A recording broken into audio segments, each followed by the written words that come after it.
Hindi pa tayo tapos mag-explore sa Tawi-Tawi dahil this time, muli tayo magbabalik sa pinakadulo.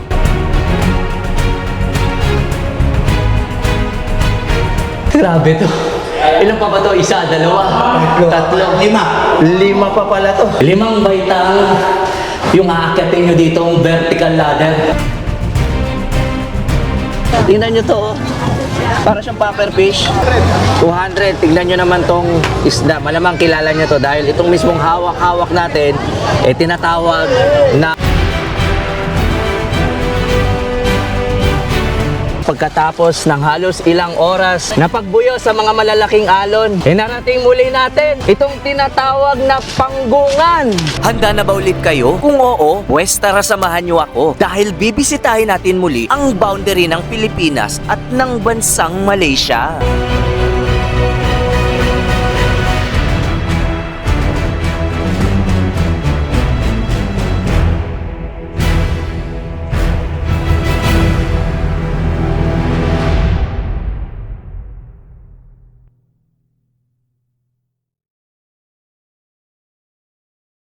Good morning at welcome po muli sa ating panibagong motorcycle adventure. At ngayong episode ay muli po tayong nagbabalik sa pinakadulong probinsya dito sa parte ng Pilipinas. Narito na naman po ulit tayo mga kapo sa probinsya ng Tawi-Tawi.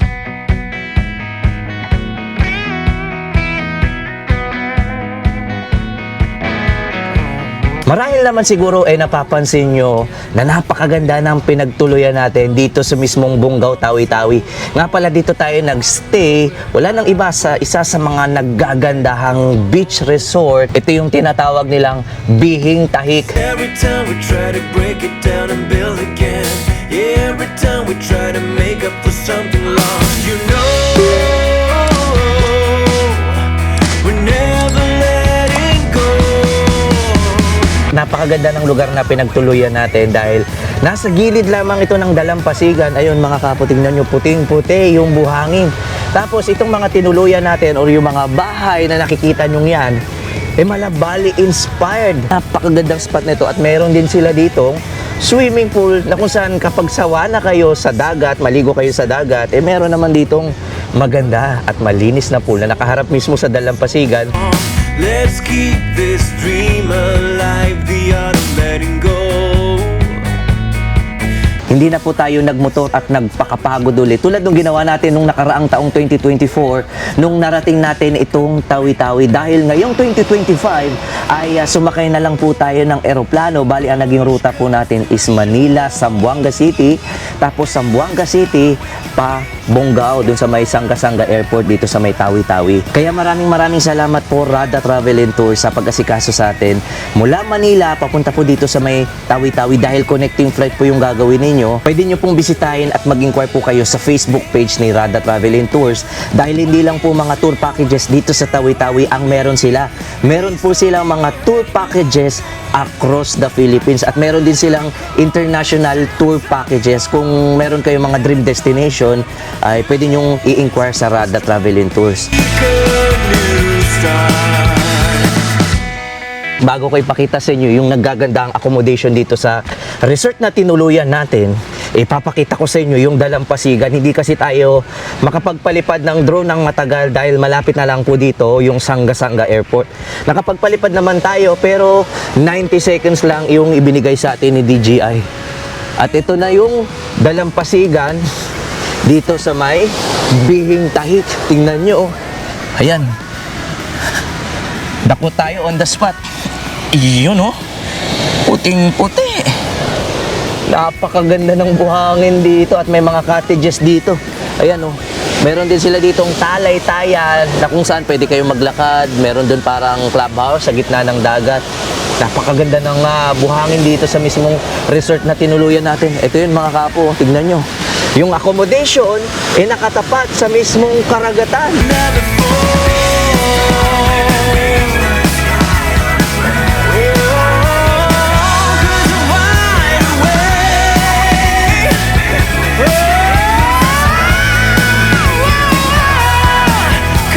At para magkaroon kayo ng ideya kung anong itsura nung tinuluyan natin dito sa may Bihing Tahik, tara, ipapakita ko sa inyo.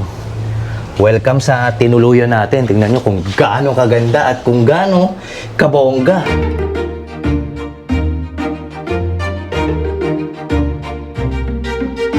Pagpasensyahan nyo na po kung medyo magulo yung kwarto natin. Ito yung CR. So sa halagang 6,300 pesos, itong mismong room na tinuluyan natin ay good for 2 na po. Makakapagpahinga kayo ng maayos, komportable, malamig yung kwarto, may hot shower, at yung kinuha nating kwarto, ipapakita ko sa inyo.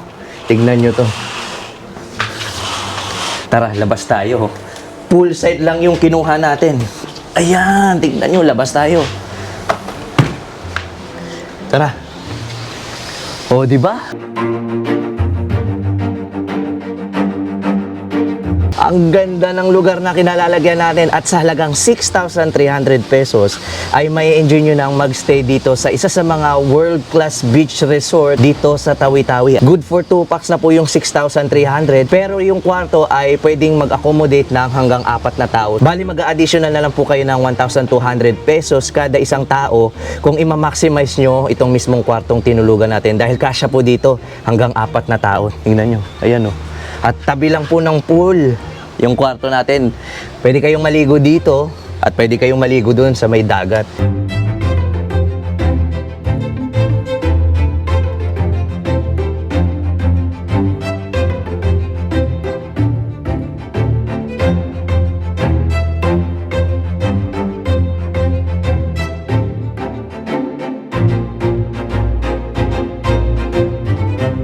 Pagkalipas ng halos 20 minutos na pagmumotor ay narating na po ulit natin itong bayan ng Panglima Sugala dito sa Tawi-Tawi. At dito natin matatagpuan yung tinatawag nilang Tabu-Tabu na kung saan kada Sabado dito nang gagaling o dito nakikipagpalitan ng produkto or yung barter system. So papakita ko ulit sa inyo dahil itong mismong kinalalagyan natin yung tinatawag nilang food capital sa buong Tawi-Tawi.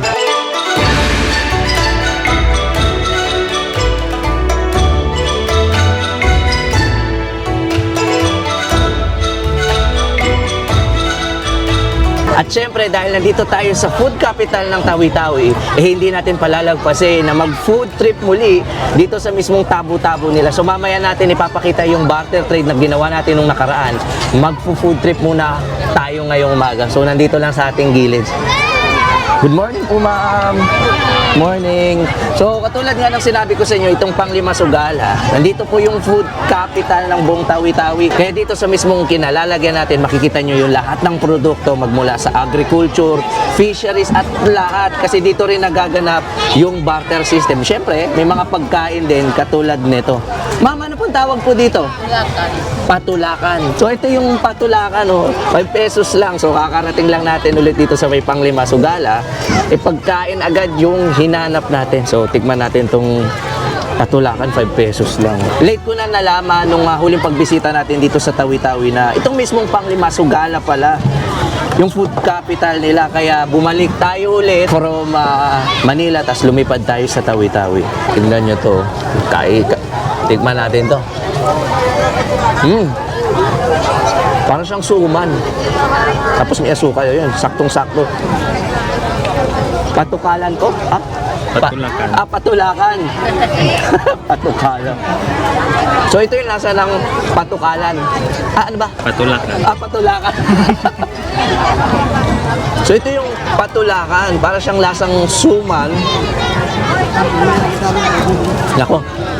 Nag-uumpisa pa lang tayo, naghahanap na agad ako ng kahawasog. Maraming mga pagkain dito sa mismong Panglima Sugala na pwede nyong kainin, mga kakanin. Katulad nitong patulakan. Medyo naghahanap na ako ng kape, kakaumpisa pa lang natin mag-food trip. Kapag ito natikman nyo, kape agad yung hahanapin nyo.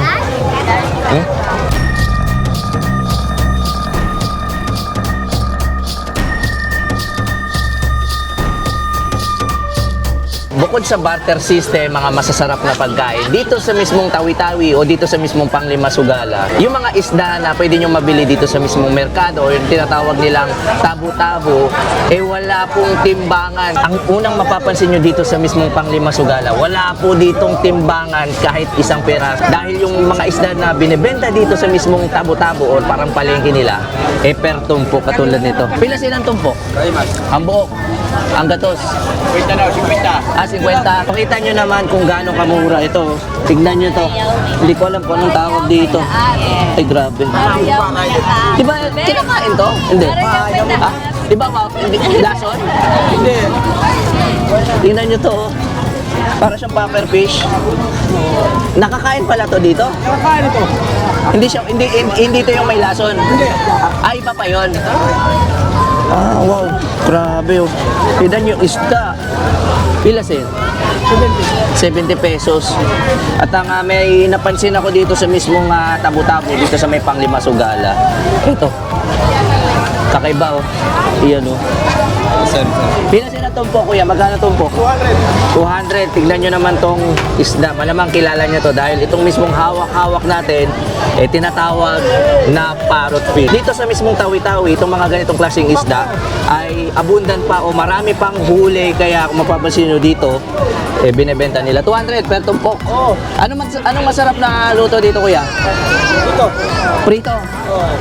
Wow, tignan nyo kakaiba oh. Ito yung ginaganda dito talaga sa Tawi-Tawi kaya hindi ko mapigilan na kapag bumabalik ako, dito talaga ako pumupunta sa mismong Panglima Sugala dahil katulad nga lang sinabi ko sa inyo, dito sa Panglima Sugala, ito yung food capital ng buong Tawi-Tawi magmula sa agriculture sa mga isda katulad nito at kung ano-ano pa marami kayong kakanin na pwedeng mabili at pwedeng matikman dito sa kinalalagyan natin.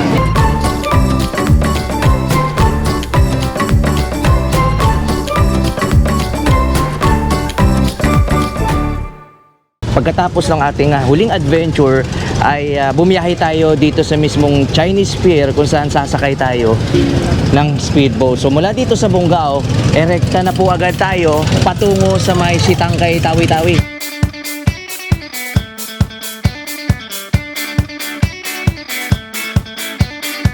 Subukan na natin to. Malaki lang speedboat yung sasakyan natin dito. Siyempre, kasama pa rin ang South Riders Club. Anyway!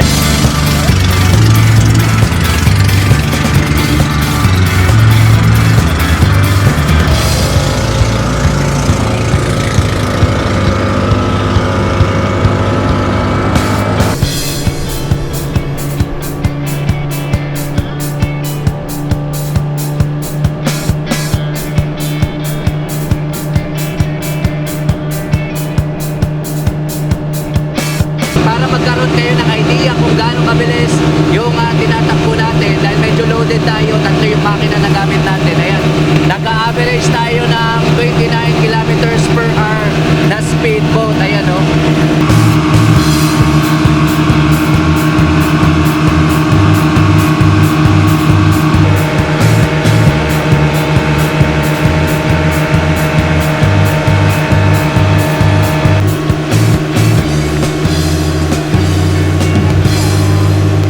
Medyo late na tayo nakaalis ng Bunggao. Sinasagupan na natin yung malalakas na hampalos ng alon. Pero kaya naman yan, nagdadahan-dahan lang tayo. So normal lang to dahil papasok na po tayo sa open sea. Bahagi na po ito ng Sulusi. At dun sa may unahan maya-maya yung Celebisis. Kaya mapapansin yung malakas yung hampalos ng alon na sinasagupan namin.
dito sa Tawi-Tawi, ito yung magiging tanghalian natin sa gitna ng open waters. Kain po tayo.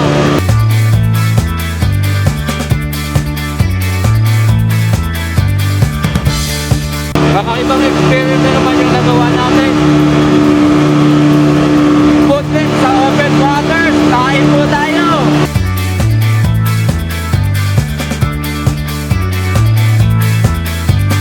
Makikita nyo sa ating likuran yung lumulutang na plastic ng soft drinks, pero hindi po yan basura dahil lahat ng mga nakikita nyo yan, yung mga lumulutang na soft drinks ay mga tanim na seaweed. Dahil dito sa Tawi-Tawi, ito po yung seaweed capital of the Philippines.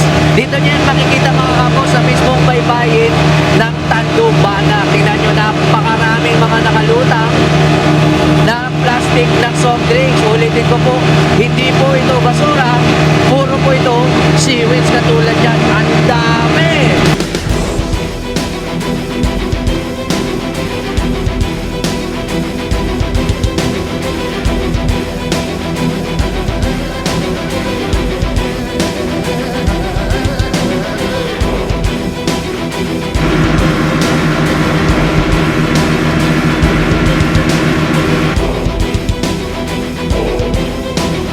So ito na ulit, muli nating narating itong Sikulan Island. Let's go!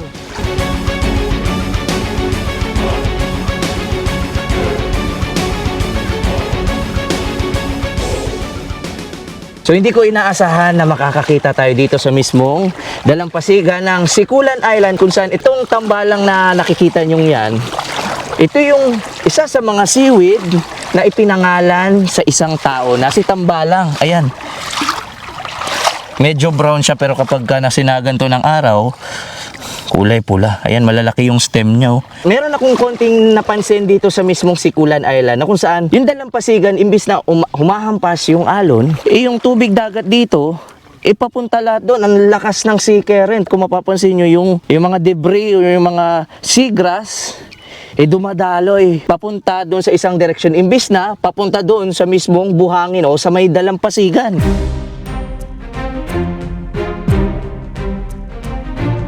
Nung uling pagbisita natin dito sa may Sikulan Island, hindi natin naakyat itong tinatawag na salwag. Kaya ngayon nakabalik tayo dito sa may Tawi-Tawi, hindi natin palalagpasin na hindi na maakyat hanggang doon sa may tuktok ng lighthouse nila dito.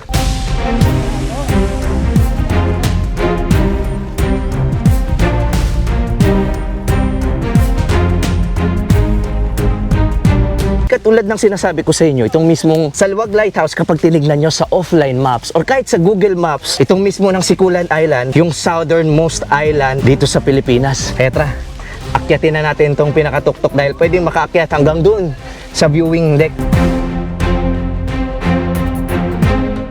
So malalaman natin kung kakayanin natin umakyat. Hindi ko alam kung paano natin makukuhaan yung pag-akyat natin dahil kailangan natin gumamit ng dalawang kamay.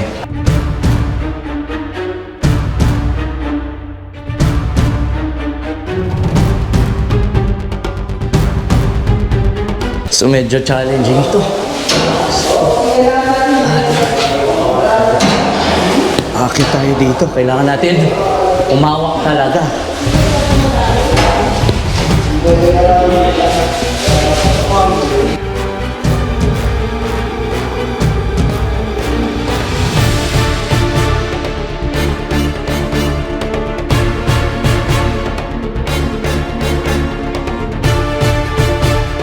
Grabe to. Ilan pa ba to? Isa, dalawa, tatlo, lima pa pala to. Medyo challenge din to. Paspasan na lang natin tapos update tayo hanggang makarating tayo sa pinakatuktok.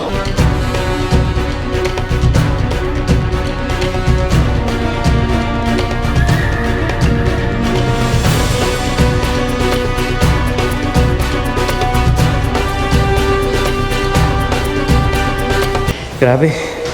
Ito na yung pang-apat. Grabe ito. Oh.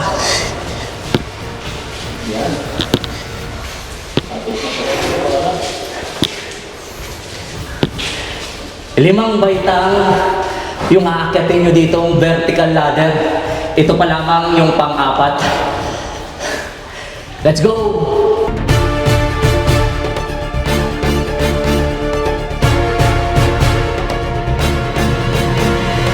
Ito na yung huling baitang o yung vertical ladder patungo sa pinakatuktok nitong lighthouse na to.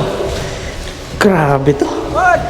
Isipin nyo na lang kung gaano ka katarik at ito lang talaga yung pagdadaanan natin dito. At ilang akbang na lamang nandito na tayo sa pinakatuktok.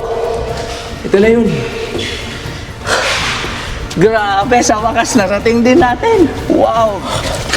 Ito na yung tuktok ng Salwag Lighthouse.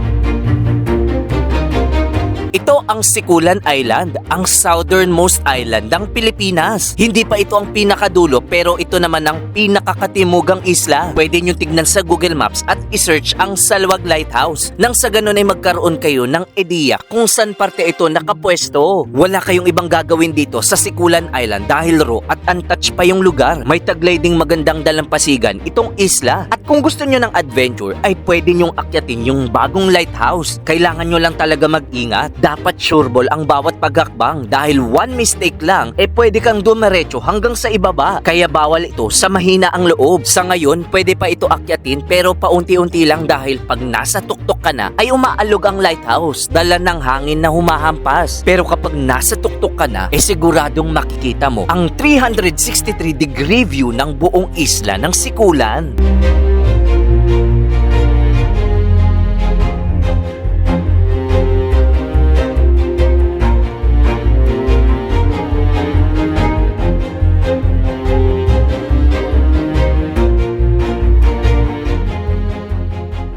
At kung iniisip nyo tapos na yung island hopping natin, pues nagkakamali kayo dahil papunta na po tayo sa pinaka-exciting na part dahil mula dito sa may Sitangkay, Tawi-Tawi ay pupunta ulit tayo sa pinakauling isla dito sa Pilipinas.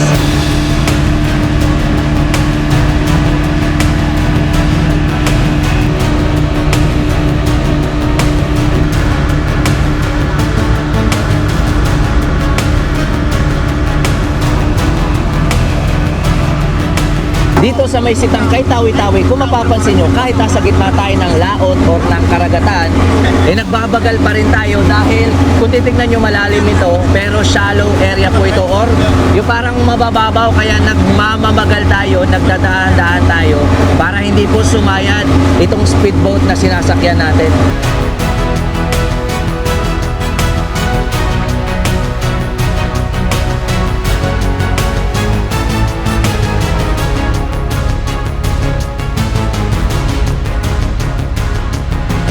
Unti-unti na po lumalakas yung ihip ng hangin sa kinalalagyan natin dahil na open waters na po ito na halos nasa dulo na tayo at lumalakas na din yung alon. Tignan nyo kung gaano kalakas yung alon. Halos tumatalsik na yung tubig dagat sa amin.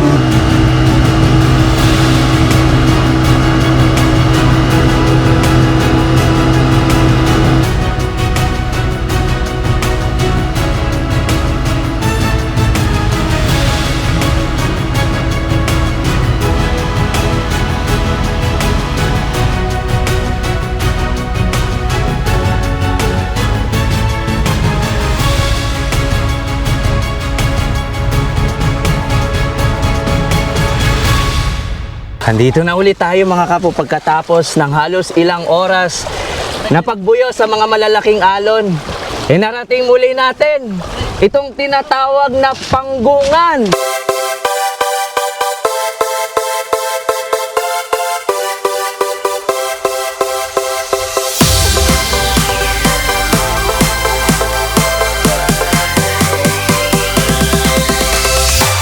Ito ang Panggungan Island na matatagpuan sa timog kanluran ng Sitangkay, Tawi-Tawi. Sa layo nito, talagang ito na ang pinakahuling isla ng Pilipinas. Kung titignan mo nga ito sa mapa ay halos kadikit na nito ang bansang Malaysia at hindi Panggungan ang nakalagay sa mapa kundi Panguan. Pero kamakailan lang ay opisyal nang nilagyan ng sovereignty marker at ito ay tinawag na Panggungan Island. Tinawag itong Panggungan na ibig sabihin sa kanilang dialekto na pahingahan. Madalas, ito kasing Panggungan Island ang ginagawang pahinga ng mga mangingisda sa tuwing napapadpad sila sa dulong parte ng Tawi-Tawi. Ito na kasi ang borderline o boundary ng bansang Pilipinas at ng bansang Malaysia.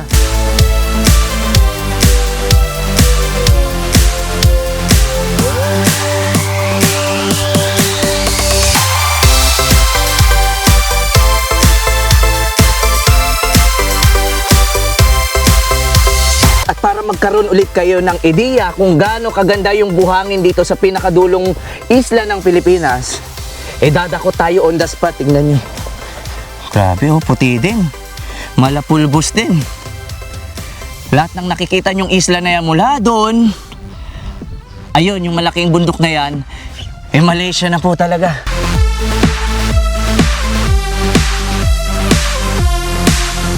Talagang masayang-masaya ako dahil nakabalik tayo sa pinaka-boundary ng Malaysia at ng Pilipinas. Kita nyo yung dalampasigan na yan.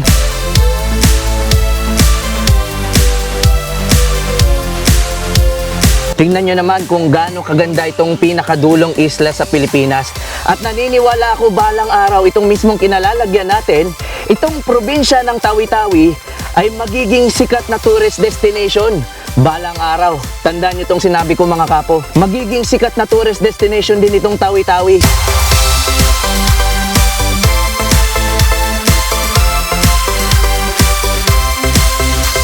Hindi ko po inaakala na makakabalik tayo ng ganito kabilis sa pinakahuling isla na makikita nyo dito sa Pilipinas. Yes mga kapo, itong mismong kinatatayuan natin, katulad ng sinabi ko nung nakarang episode, ito pong Panggungan Island, ito po yung final island dito sa Pilipinas.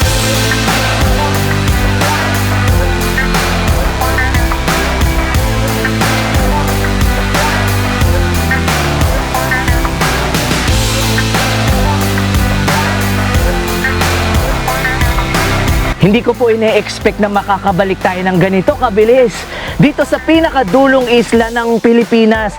Itong nasa likuran natin mga kapo, ito yung isa sa mga palatandaan na nandito na po tayo sa Last Island. We are so blessed at nakabalik ulit tayo dito in a span of 2 months lang. Nakarating po tayo dito nung November 2024 at nakabalik naman tayo dito ngayong January 2025. Grabing pagpapala yung nangyari sa atin mga kapo dahil bibihira lang po ang makatapak dito sa mismong ito, nakikita nyo sa ating likuran na tinatawag na Panggungan Island.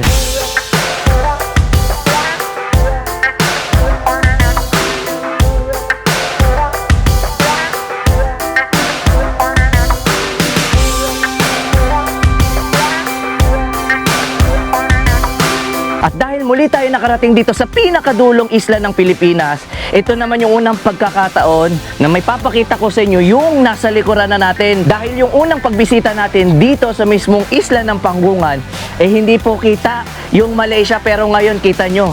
Clear sky, napakaganda ng panahon, kaya yung nasa likuran na natin, yung isla na yan, 30 minutes na lang po mula sa kinatatayuan natin, via speedboat, Malaysia na po yan. Kahit sobrang lapit na po natin sa Malaysia, itong nakikita nyo yan, parte na po talaga ng Malaysia yan, hindi po tayo pwedeng basta-basta tumawid kahit may passport po tayo. Kasi kailangan pa po natin pumunta sa mismong Bungaw, Tawi-Tawi dahil may immigration officer po doon. Kung nagbabalak din kayo mula sa may Bungaw, Tawi-Tawi, itatawid po kayo. Ayan, parte na po yan ng Sabah, Malaysia. Talagang pinagpala tayo dahil hindi lahat ng Pilipino ay magkakaroon ng pagkakataon at oportunidad na makapunta dito. At hindi po ito yung first time na makapunta natin. Kaya talagang nagagalak ang puso ko dahil nandito na naman tayo mga kapo. Ito na yung huling isla sa Pilipinas.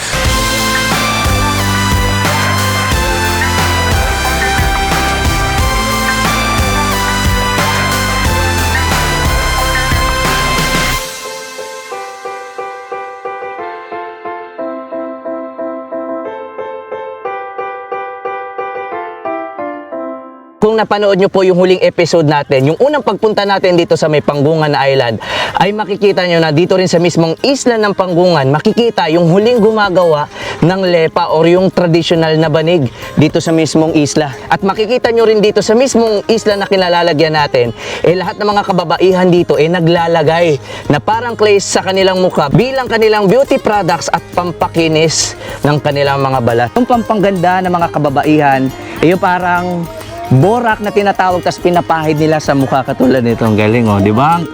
So, yan. Sila, ang gaganda nila, di ba? Ano yan? Ilalagay nyo sa mukha buong araw, tapos pagdating ng hapon, tatanggalin nyo?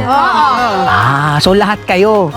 Wow! So yan yung beauty, ito yung magiging parang beauty products nila dito. Kaya, Matanggal to, maputi ang mukha mo. wow! Kaya pala kapansin-pansin, makikinis yung mga mukha nila dito kahit dito sa pinaka-boundary na ng Pilipinas at ng Malaysia.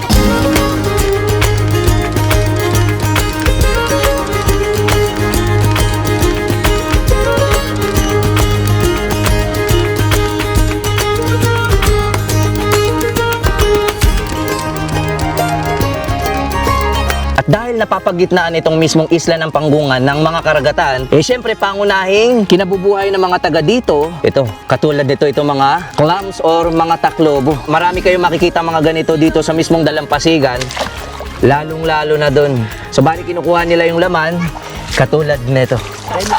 Yan. Yan. Ito? Yung white. Ito yun? Ayan. Anong tawag nyo po dito? Kima? Kima. Tikman natin to.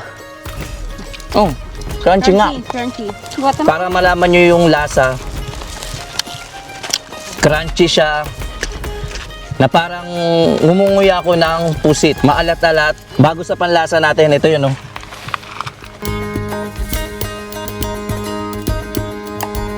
Ito yung unang beses na makakakita tayo ng isang traditional na bangka ng mga tribong Lepa na kung saan itong mismong bangka na ito nagiging tirahan na rin dahil may maraming mga klaseng tribo dito sa mismong Tawi-Tawi. Isa na tong tribo ng Badjao Lepa na kung saan ito na rin yung nagiging bahay nila. Itong mismong bangka na yan at lumilipat-lipat lang po sila sa iba't ibang lugar dito sa Tawi-Tawi.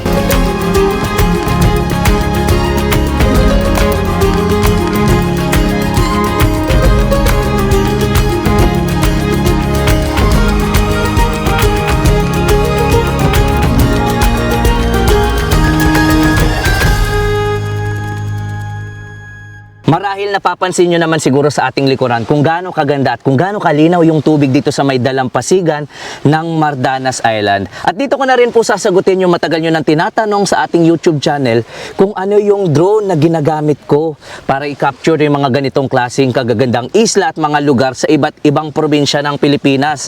So bali ang ginagamit ko po talaga ay itong DJI Air 3S.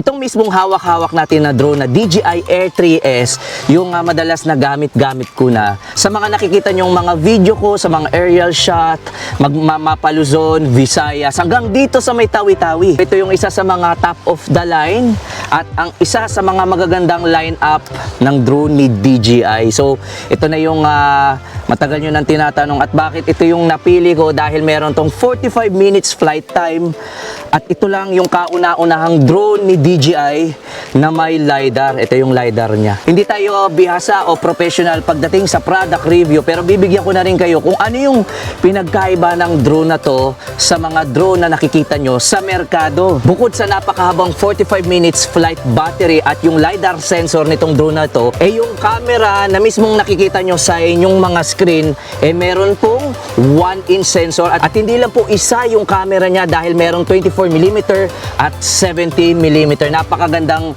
option nito lalong-lalo na kapag nagdo-drone tayo. Nabibigyan ko ng kakaibang buhay, ng field of view, point of view yung mga aerial shots natin. At bukod pa doon dahil itong mismong DJI Air 3S na nabili natin sa Altitude ay Fly More Combo. Bali, 3 po yung battery nito na may isang 45 minutes kada isa. Ito yung battery niya. Napakaganda nitong mga kapo, no? Dati, yung isang drone ko, halos 5 battery, pero ito, 3 battery na, swak na kahit gaano katagal yung ginagawa nating paglalakbay. At hindi lang doon, dahil yung nakuha natin sa altitude yung tinatawag na FMC na may RC2 controller. Ito na yung pinakabagong controller na meron si DJI. Meron na po siyang sariling screen. Ayan, nilagyan ko na lamang po ng controller protector para hindi na po ako magtatanggal-tanggal ng joystick niya.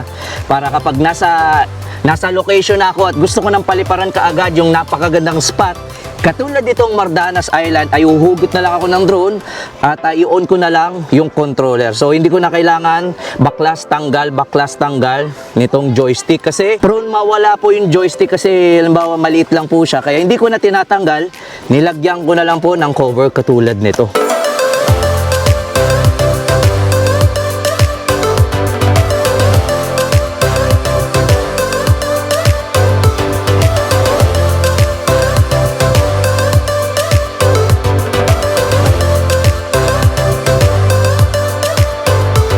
Magkaroon kayo ng idea kung paano ko pinapalipad yung drone na gamit natin na Air 3S.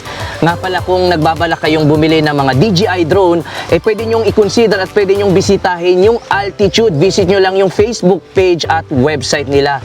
Matagal na po akong suki ng Altitude, lalong-lalo na kapag bumibili ako ng drone katulad nito. Tara, paliparin na natin itong drone na to, dahil kung kanina nasa Mardanas Island tayo, lumipat po tayo ng kabilang isla dahil nandito na po tayo sa tinatawag nilang Bulu-Bulu Island. Dito pa rin sa Tawi-Tawi. Hindi lang po ito basta ordinaryong isla, dahil marami pong mga nagkalat ditong mga sea turtle. Kaya tara, paliparan natin.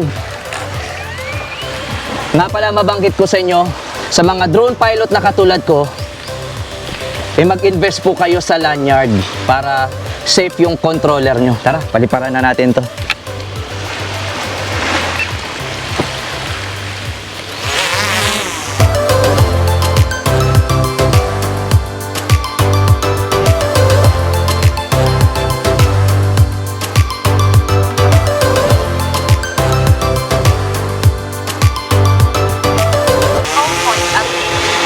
Yan, naka-home point na yung drone natin. So, pwede na natin ilayo. Tignan na natin, hanap tayo ng sea turtle, dahil tulad nga lang sabi ko, maraming sea turtle dito. Hanap tayo dito. Ito, ayun oh. Ito, sea turtle to, sigurado ako. Ayan oh. Oh, di ba?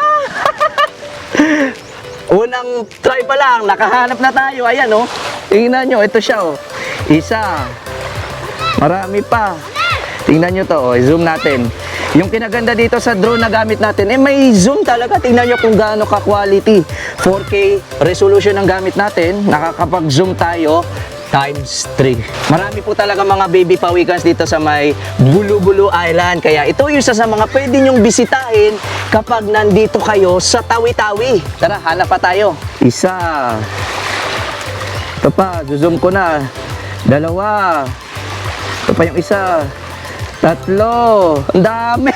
Ang dami mga sea turtle, mga kapo. Tingnan nyo kung gaano kadami. Sa isang spot pa lang, 3 pawikan na agad yung naispatan natin.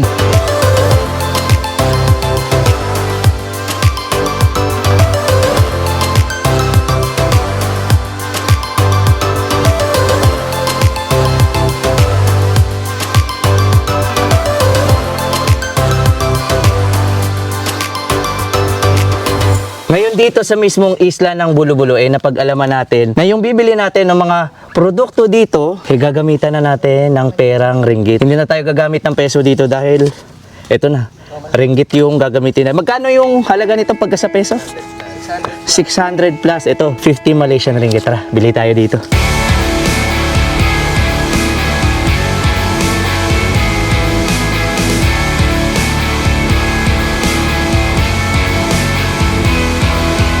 Mami ako. Pila sin? Dito pila. Pito pilak. Magkano din? Kunin na lang. Ito, so tignan nyo. Bili tayo. Tapos bili rin tayo. Ano pa bang meron dito? Siriya, pati mga biskit. Ito nga. True. Ano pa bang meron ditong... Down na mga kasama. So marami kayong pwedeng pagpilian dito. Katulad. Ano pa ba dito? Siopaw. Siopaw din. Siopaw, ano to? Ito, to. Mamon. Sige po. Gabi nito hapon. Kuha din tayo ng mamon. So meron tayong biniling lakob-lakob at kung tawagin sa atin mamon, pero yung gagamitin natin pambili dito hindi peso kundi Malaysian ringgit. So ma'am, bayad po. Paano ba sabihin ano? Bayad. Paano ba sabihin? Bayad din, bayad.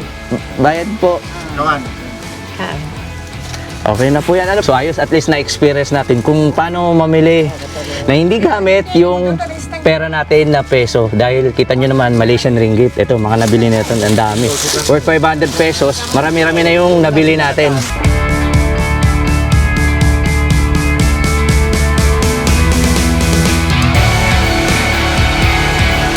Naway nagustuhan nyo po yung ating ginawang pagbabalik dito sa Tawi-Tawi. At kung mahilig po kayo sa mga ganitong klaseng travel adventure, ay baka naman po pwede akong makahingi ng isang subscribe mula po sa inyo. Dahil napakalaking tulong po ng isang subscribe ninyo sa ating muntin channel. At para lagi na din po kayong updated kapag nag-post ako ng mga bagong adventure dito sa YouTube. At wag po kayong mag-alala dahil hindi pa po nagtatapos at muli ko po kayong igagala sa pinakadulong probinsya ng Pilipinas.